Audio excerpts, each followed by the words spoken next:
একটা ছেলে সেই মেট্রিক পাস করে, মেট্রিক পর্যন্ত মা বাবার খেদমত করতে হবে কি আছে পড়ালেখার মধ্যে, স্কুলের বইগুলোর মধ্যে কি পড়ায়। ইন্টারমিডিয়েট পাস করে, বিএ পাস করে, ডক্টরেট পাস করে, মায়ের সাথে আচরণ, বাবার সাথে আচরণ, মুরব্বীর সাথে আচরণ, বড় ভাইয়ের সাথে আচরণ, বড় বোনের সাথে আচরণ, স্ত্রীর এই দায়িত্ব, স্বামীর এই দায়িত্ব, সন্তানের এই দায়িত্ব, পরিবার নীতি, এগুলো কি পড়ায়, কি আছে সিলেবাসের মধ্যে? সিলেবাসে আছেটা কি? চরিত্র গঠনমূলক কি পড়ানো হয়, কি পাঠদান করানো হয়?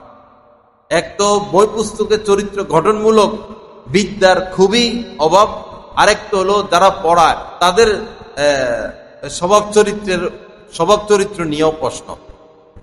শিক্ষকের স্বভাব চরিত্রের আসর সন্তানের উপর পড়ে যায়।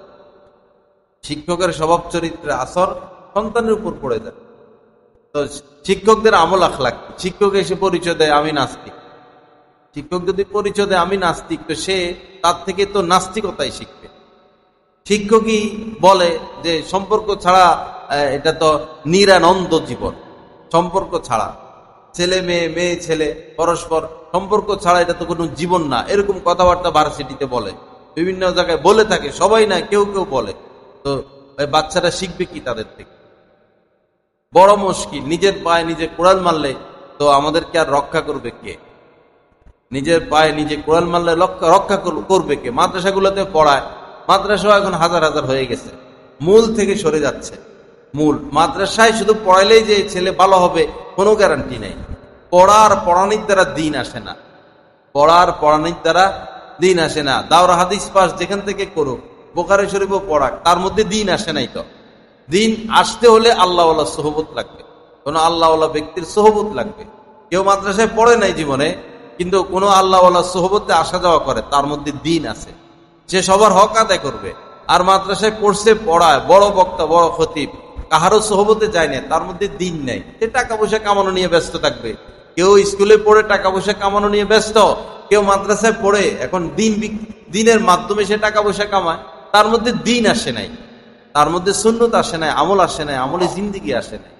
অনেক ভুলের মধ্যে আমরা পড়ে আছি, অনেক ভুলের মধ্যে। আল্লাহ আমাদেরকে হেফাজত করেন, আল্লাহ পাক সহি বুঝ দান করেন। মূল হচ্ছে সোহবত, মূল হচ্ছে সোহবত। যেই এত সাহাবী, ১০০ লক্ষ সাহাবী তৈরি হয়েছেন, তো তাদের অনেকে তো নামও লিখতে পারত না, নামও লিখতে পারতেন না। অনেকে তো এই কোরআন শরীফের ২-৪টার বেশি সূরাও পারতেন না। কিন্তু নবীজি বলেছেন যে আসহাবি কান নুজুম, আমার সকল সাহাবারা তারকার ন্যায়। বিআইয়িহিম ইক্তাদাইতুম ইহতাদাইতুম, তাদের যে কোনো একজনকে যদি তুমি ফলো করো তুমি হেদায়েত পেয়ে যাবা, যে কোনো একজন। সকল সাহাবীকে আল্লাহ পাক, আল্লাহ রাসূল তারকার ন্যায় বলেছেন। তো তারা তো অনেকে পড়তেও পারতেন না, রিডিং। তো তারা মানুষ হইলেন কিভাবে, দিন পাইলেন কিভাবে? সোহবতের দ্বারা। তারা দিন পেয়েছেন রাসূলের সোহবতের দ্বারা। আল্লাহ হেফাজত করেন, সহি বুঝ দান করেন। আল্লাহ পাক আমাদেরকে মানুষের মতো মানুষ হওয়ার তৌফিক দান করেন।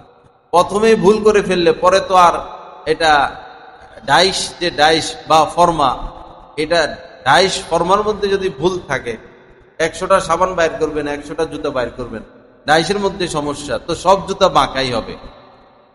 আগেই ঠিক করা দরকার ছিল। ইট বানানোর আগে যদি ইটের যে ডাইশ বা ফর্মা, যদি এখানে ভুলক্রমে একটা পাথর ছিল আগ থেকে, ছোট একটা পাথর, তো ১০০০ ইট বাইর হইল, ১০০০ ইট গর্ত থাকবে। ওই যে ডাইশ একটা পাথর ছিল, বা এটা একটু ফুলা ছিল, বা এটা একটু বাঁকা ছিল, ইট সব বাঁকা হবে। মাঝে মধ্যে আমরা দেখি ইট বাঁকা, আসলে ডাইশে সমস্যা। এখন ইট এটা তো বাঁকা হয়ে গেল, এটাকে তো আর সোজা করা যাবে না, এটা বাঁকাই থাকবে। শুরুটা যদি বাচ্চা লালন পালন, নিজের জীবন, নিজের জিন্দেগি শুরুটা যদি ভুল হয়ে যায়, পরে সোজা পথে আসতে সময় লাগে।